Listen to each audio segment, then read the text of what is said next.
कितनी आती है।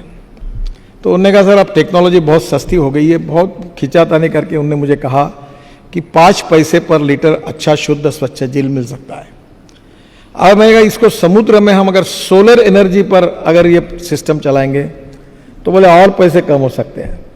अब मैं स्टडी कर रहा हूं कि डैम बनाकर बरसात का पानी रोककर वो पानी पीने के लिए देने के बजाय और खेती के लिए देने के बजाय जो 7,500 किलोमीटर का समुद्र किनारा है वहां सोलर से पानी तैयार करना, पानी डिसैलिनेशन करना और वो पानी पीने के लिए और खेती के लिए अगर यूज किया जाए तो क्या वो पानी अपने को पुरा सकता है क्या?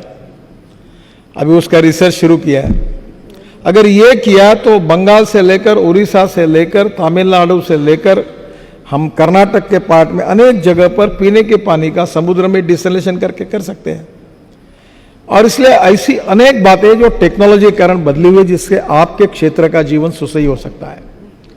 अभी एक कचरे के बारे में मेरे घर पे यहाँ एक मशीन है, तो मैं रोज सुबह देखता था कि जो पत्तियां गिरती थी उसको जला देते थे। तो एक छोटा मशीन है, तो मैं रोज उसमें वो सब पट्टियाँ वाले ट्रक वालों को कहा कि मेरे घर पे ला के दो और उसका बायो फर्टिलाइजर तैयार होता है। और आपको ताज्जुब होगा, हमारे महात्मा गांधी जी जो कहते थे कि ग्रामीण क्षेत्र में हम बहुत प्रयोग कर सकते हैं। तो हमारे गिरिराज सिंह मंत्री है, मैं उनके विभाग में एक वर्धा में एक इंस्टीट्यूट है महात्मा गांधी विज्ञान इंस्टीट्यूट, मैं वहाँ गया था और उनने मुझे एक बॉटल भेज दी, उसमें एमिनो एसिड था।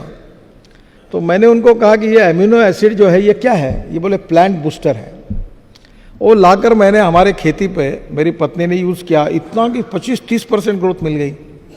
तो मुझे लगा किसान आत्महत्या कर रहे हैं, उनका फ़ायदा होगा, ये तो बहुत सस्ता सोल्यूशन है। तो मुझे लगा इसमें राजनीति भी होगी कि नागपुर में जो हेयर कटिंग सैलून और ब्यूटी पार्लर वाले हैं उनके 50 रुपये किलो में अगर बाल खरीदी करूँगा तो उनको भी ज़रा अच्छा लगेगा कि वो फेंक देते थे। तो मुझे लगा कि नागपुर में मुझे 500-600 टन बाल मिल जाएगी, क्योंकि मुझे कल्पना ही नहीं थी कि बाल इतने हेयर कटिंग सैलून है, इतने ब्यूटी पार्लर है। सबको मैंने इकट्ठा किया और मैंने कहा मैं 50 रुपये किलो से बाल खरीदी करूँगा, आप मुझे बाल दो। 1 महीने के बाद बाल मिले तो 50 किलो ही निकले। तब मेरे ध्यान में आया कि बाल इतने हल्के होते हैं कि इतने नहीं मिलते। अब आपको ताज्जुब होगा, मैं 5 ट्रक बाल तिरुपति से खरीदता हूँ और वो पूरा एमिनो एसिड बनता है। फिर एक राज्यसभा में एक MP है अभी, डॉक्टर विकास महात्मा, उनको पद्मश्री मिली है, वो जो भेड़ बकरी का उस कम्युनिटी से है। तो मैंने कहा डॉक्टर तू फालतू काम मत कर, तुम ये भेड़ बकरी के बाल काटने का काम शुरू कर। तो उन्होंने चालू किया, तो उन्होंने अभी मुझे 3 टन बाल ला के दिए बकरियों के काट के। तो गांव के लड़के उतने होशियार है कि उन्होंने कुत्ते के बाल, बैलों के बाल, भैंसों के बाल काटना शुरू किया, उससे भी एमिनो एसिड बनता है। आपको ताज्जुब होगा, 900 रुपये की बॉटल हमने 300 रुपये में दी। धंधा नहीं करना था। अब इतना मार्केट में पॉपुलर हुआ कि पिछले मार्च में हमको 3.5 करोड़ रुपए प्रॉफिट हुआ।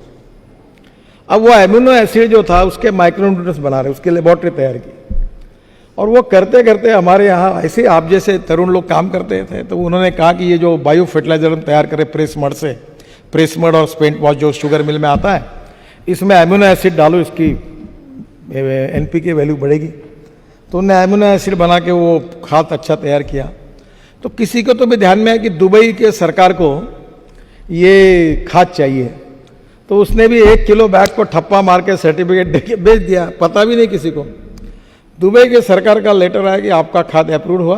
बाद में पता लगा कि सबसे अच्छा वही खाद था और 180 करोड़ रुपए का ऑर्डर मिला। और अभी बाल कम पड़ रहे हैं, अभी वो पूरा एक्सपोर्ट हो रहा है। अभी 90 कंटेनर चले गए पर बाल कम है। तो अभी मैं कहता हूँ बच्चों को कुमड़ी के लाओ और कोई कुत्ते के लाओ, बकरी के लाओ, भैंसों के लाओ, बाल चाओ। तो वो तिरुपति से पूरे बाल लेके उसका नहीं। दिस इज, मैं जो आपको बता रहा हूँ कि आपके पास अगर टेक्नोलॉजी है, आपके पास दिमाग है, आपके पास विजन है, आपके पास आउट ऑफ बॉक्स विचार करने की ताकत है, तो पैसे वगैरह की कोई जरूरत नहीं है, कोई जरूरत नहीं। आप यू कैन मेक मिरेकल्स।